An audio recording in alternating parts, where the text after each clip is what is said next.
ينفذ الرمية الجانبية إلى أحمد الفريدي، يصلحها لرادوي، رادوي يجرب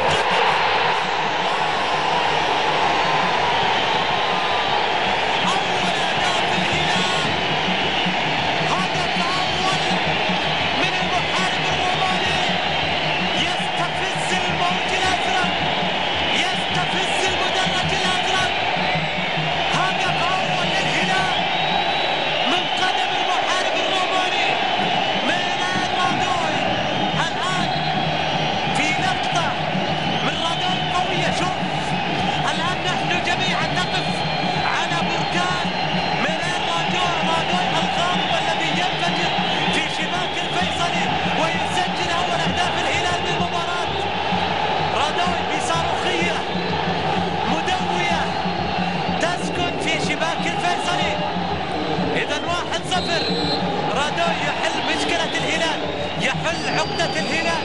ميرين رادوي نجم الأسبوع 13 في الموسم.